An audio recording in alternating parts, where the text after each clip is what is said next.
Hello সুপ্রিয় দাখিল পরীক্ষার্থীরা, আসসালামু আলাইকুম। আশা করি সবাই ভালো আছো।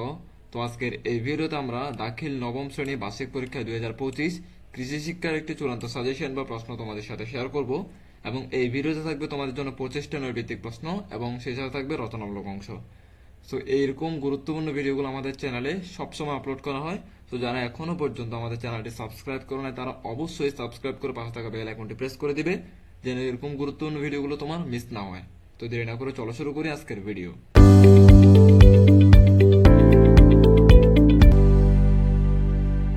প্রথমে আমি তোমাদেরকে একটা একটা নৈর্ভিত্তিক বলে দিব উত্তর সহ, তোমরা খাতায় এগুলো তুলে ফেলো এবং পরবর্তীতে ভিডিও দেখে দেখে আবার এগুলো নিজেরা নিজেরা প্র্যাকটিস করবে। এক নম্বর বলা হয়েছে বিধান 55 জাতের গাছের উচ্চতা কত সেন্টিমিটার? একের উত্তর হবে গ 100 সেন্টিমিটার। 2 নম্বর বলা হয়েছে কোনটি গমের জাত? 2 এর উত্তর হবে ক প্রদীপ। 3 নম্বর বলা হয়েছে ধান ক্ষেতের পোকা দমন করা যায়? 3 এর উত্তর হবে ঘ মানে 1 2 3 আলোক ফাঁদ ব্যবহার করে, পোকা খোকা, খেকো পাখির সাহায্যে, কীটনাশক ব্যবহার করে। 4 নম্বরে বলা হয়েছে উদ্ভিদ দেহের কোনটি ভেঙে নানা রকম বিষাক্ত দ্রব্য উৎপন্ন হতে পারে? 4 এর উত্তর হবে গ প্রোটিন। 5 নম্বরে বলা হয়েছে বোরো মৌসুমের উফশী জাত কোনটি? 5 এর উত্তর হবে খ শাহজালাল। এরপরে নিজের উদ্দীপকটি পড়ো এবং 6 ও 7 নং প্রশ্নের উত্তর দাও। তো বলছে রফিক সাহেবের বাড়ি নীলফামারী জেলায়, প্রায় প্রতি বছর তার এলাকায় হাজার হাজার একর জমি পাকা ধান ক্ষতিগ্রস্ত হয়। এটা পরে 6 এবং 7 নম্বর প্রশ্ন উত্তর দিয়ে বলছে। তো 6 আর 7 নম্বর উপরে আছে, একটু পাশে যাইতে হবে আমাকে। 6 নম্বরে বলা হয়েছে উল্লেখিত জেলা কোন ধরনের বন্যার শিকার হয়? 6 এর উত্তর হবে খ নদীবাহিত ও বৃষ্টিজনিত, মানে ওখানে বন্যা হয় বেশি। হ্যাঁ, তো নদীর কারণে, নদীর পানির কারণে, এই জন্য।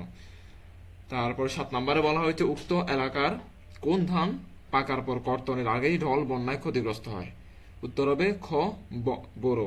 ঠিক আছে, বোরো ধান। 8 নম্বরে বলা হয়েছে ধানের শীষে সাদা ছিটা হয় কোন পোকার আক্রমণে? 8 এর উত্তর হবে ঘ মাজরা পোকা। 9 নম্বর সবুজ বাংলা কোন ফসলের জাত? 9 এর উত্তর হবে খ পুঁইশাক। এরপর 10 নম্বর প্রশ্নে বলা হয়েছে রুই জাতীয় মাছ কোন মাসে ডিম ছাড়ে? 10 এর উত্তর হবে ঘ আষাঢ় মাসে। 11 নম্বর হাঁস মুরগির রোগবালাই দমনে? 11 এর উত্তর হবে ঘ লাস্টের তিনটা, মানে এই তিনটা আর কি। নিয়মিত টিকা দিতে হবে, ঘর সবসময় শুকনো রাখতে হবে, খাদ্য পানির পাত্র পরিষ্কার রাখতে হবে। 11 পরে আসতেছে আমাদের 12 নম্বর। 12 নম্বরের পাশে আছে, আমি দেখে নিই 12 নম্বর। আই থিঙ্ক 12 নম্বর দেখা যাচ্ছে। এই যে 12 নম্বর। 12 নম্বর বলছে স্বল্প গভীর পুকুরে কোনটির কারণে মাছ সহজে রোগাক্রান্ত হয়?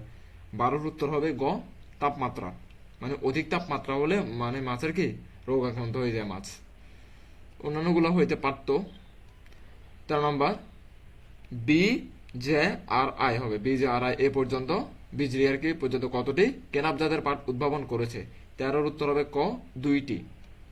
14 নম্বর বলছে জলবদ্ধতা সহ্য করতে পারে নিচের কোন ফসলটি? 14 উত্তর হবে খ বিধান 57। 15 নম্বর বলছে কালো পট্টি কিসের রোগ? 15 উত্তর হবে গ পাটের রোগ। 16 নম্বর উত্তম উত্তম লবণাক্ততা সহিষ্ণু ফসল হলো নারিকেল, সুপারি, তাল। উত্তর হবে 16 তিনটি ঘ, এই তিনটি উত্তম মানে লবণাক্ত সহ্য করতে পারে এরা, লবণ। 17 নম্বর বলা হয়েছে মাসকলাই ফসল কোন পোকা দ্বারা আক্রান্ত হয়? 17 উত্তর হবে খ বিছা। তারপর 18 নম্বর বলা হয়েছে বেগুনের পোকা প্রতিরোধী জাত কোনটি? 18 উত্তর হবে ক বাড়ি বেগুন 10। 19 নম্বর জলবায়ু পরিবর্তনের অন্যতম কারণ কোনটি? অবশ্যই মানুষের বিভিন্ন কর্মকাণ্ডের কারণে কিন্তু জলবায়ু পরিবর্তন হয়। এরপর 19-এর পর 20 নম্বর উপরে আছে, আমরা উপর থেকে দেখে নিই। 20 নম্বর এই যে দেখা যাচ্ছে 20-এর উপর একটা চিত্র দিচ্ছে, আবার এখানে চিত্র দিয়ে বলছে যে নিজের দুইটি লক্ষ্য করো এবং 20 ও 21 প্রশ্ন উত্তর দাও। 1 নম্বর চিত্র 2 নম্বর চিত্র দুইটা কলা গাছ, তবে ভিন্নতা আছে এখানে। 1 নং চিত্রের চারাটি কলা গাছের কোন ধরনের চারা? এটা হচ্ছে উত্তর হবে খ ওসি চারা, এটা 20-এর খ।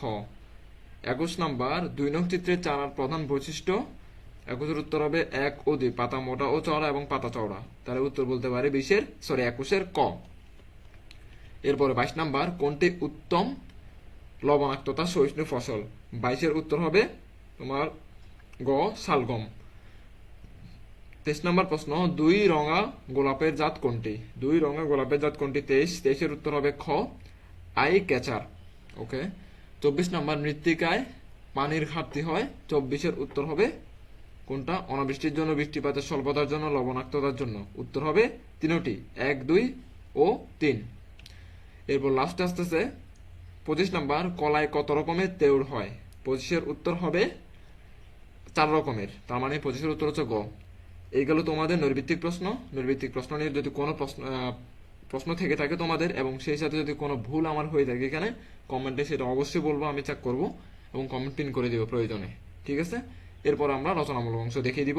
কৃষি শিক্ষায় তোমাদের রচনামূলক অংশ থাকবে 50 মার্কের, তার মধ্যে 40 হচ্ছে সৃজনশীলের জন্য, আর বাকি 10 হচ্ছে তোমাদের সংক্ষিপ্ত প্রশ্নের জন্য। তো টাইম থাকবে 2 ঘন্টা 35 মিনিট। তো 1 নম্বর সৃজনশীল, তোমাদেরকে এখানে 7টা সৃজনশীল দিবে। 7টা সৃজনশীল থেকে তোমরা যে কোনো 4টা সৃজনশীল লিখবা।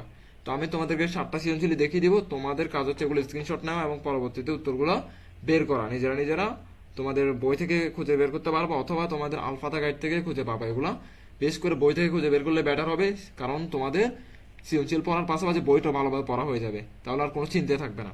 অবশ্যই বই থেকে পড়বা, আমি এটা রেকমেন্ড করবো। 1 নম্বর স্ক্রিনশট নাও। বলছে অভিযোজন কাকে বলে? প্রোলিন কিভাবে ফসলের খরা সহনশীল করে? ব্যাখ্যা করো। ঠিক আছে। আগে উদ্দীপকটা ভালো করে পড়বা, ক ডিরেক্ট মুখস্থ করবা। হ্যাঁ। আর গো আর গো বানিয়ে লিখবা, উদ্দীপকের সাথে মিল রেখে। উদ্দীপকের সাথে কি রেখে? মিল রেখে গো আর গো বানিয়ে লিখবা। এটা তো তোমরা দিন যাবত পরীক্ষা দিয়ে আসতেছো, তোমরা জানো সেটা। এরপরে 2 নম্বর দেখো। 2 নম্বর দেখা যাচ্ছে ওষুধি উদ্ভিদ কাকে বলে? ওসি তেওর কি? আমরা একটু আগে ওসি তেউ সম্পর্কে এত পড়ছি কিন্তু এই নৈর্ভিত্তিকে। তো আর ক আর খ মুখস্থ করে ফেলবা, গ আর গ উদ্দীপক থেকে বানিয়ে লিখবা। বানানোর জন্য তোমাকে অবশ্যই আগে জানতে হবে, এই জন্য তোমাকে আগে পড়তে হবে। পড়া ছাড়া বানালে তো অন্তজ হবে না। তিনি যে মতো করে বানালে তো নাম্বার দিবে না স্যারে, তাই না? 3 নম্বর প্রশ্ন দেখে নাও। 3 নম্বর প্রশ্ন কি বলছে? খরা কাকে বলে এবং খরা সহিষ্ণু ফসলের বৈশিষ্ট্য উদাহরণ সহ বুঝিয়ে দাও। তো এই দুটো মুখস্থ করবা, গ ঘ উদ্দীপকের উপর ডিপেন্ড করে লিখবা। আর 4 নম্বর প্রশ্ন বলছে তোমাদের কৃষকের ভাষায় মাটি কাকে বলে? বীজতলা রাসায়নিক সার ব্যবহার না করা উত্তম কেন? এই 4টা প্রশ্ন, আর বাকি 3টা আরো নিচে আছে, দেখিয়ে দিচ্ছি। এই হচ্ছে 5 নম্বর প্রশ্ন তোমাদের। এখানে 2টা চিত্র দেওয়া হয়েছে, চিত্র এ এবং চিত্র বি। এই চিত্র উপর ব্যবহার করে, চিত্র 2টা ব্যবহার করে তুমি গ আর ঘ প্রশ্ন উত্তর দিতে হবে। দেখো এটা একটু টাফ আছে, চিত্রওয়ালাগুলো একটু কষ্ট না, এটা বাদ দিতে পারো চাইলে, এটা নাও করতে পারো, কারণ উপরে তো 4টাই আছে। এরপরে 6 নম্বর দেখো। 6 নম্বরে বলা হয়েছে গোড়া পোকা কোন ফসলকে ক্ষতি করে? তো এই পোকা, এটা আবার 2টা মুখস্থ। আর এখানে যেহেতু চিত্র, এটা স্কিপ করতে পারো চাইলে, চিত্রওয়ালাগুলো যেহেতু একটু ঝামেলা হয়। এরপরে 7 নাম্বার লাস্ট, এটা অভিযোজন কি গমের একটি খরা সহিষ্ণু জাতের বর্ণনা করো। তো এটা ইজি আছে, এটা পড়তে পারো চাইলে। তো তোমাদেরকে তো আমি 2টা বাদ দিতে বলছি, 6 নাম্বার এবং 5 নাম্বার। এই 2টা বাদে তোমাদের থাকতেছে 5টা থেকে যে কোনো 4টা বেছে নিয়ে তোমরা 4টা ভালো করে পড়বা। অবশ্যই খাতায় লিখবে উত্তরগুলা। খাতায় যদি এখন লিখো আজকে, তাহলে আগামীকাল পরীক্ষা তোমাদের ভালো হবে পরীক্ষাটা। তো এটা তো গেল তোমাদের সৃজনশীল প্রশ্ন উত্তর। এবার আসবে তোমাদের সংক্ষিপ্ত প্রশ্ন উত্তর। যে কোনো 5টি প্রশ্ন উত্তর দিতে হবে তোমাকে অপশন দিবে মেবি 7টা। দেখা যাচ্ছে নাকি যাচ্ছে না? আমি একটু জুম ইন করে দেখি দেখা যাচ্ছে কিনা। আচ্ছা, পুরোপুরি দেখা যাচ্ছে না, এবার দেখা যাচ্ছে। এই 7টা প্রশ্ন উত্তর তোমাকে দিতে হবে। সরি, 7টা না 4টা প্রশ্ন, তোমাদেরকে 7টা প্রশ্ন দিয়ে দিবে। যে কোনো 4টা এখান থেকে বেছে নিয়ে পড়তে পারো, অথবা চাইলে তুমি 7টাই পড়ে নাও, তোমার জন্য বেটার। অবশ্যই এই প্রশ্নগুলোর উত্তর বই থেকে খুঁজে বের করার চেষ্টা করবা। বই থেকে বের করলে তোমার জন্য ভালো হবে, কারণ তোমাদের সৃজনশীল পড়ার পাশাপাশি তোমাদের বইটাও ভালোভাবে পড়া হয়ে যাবে।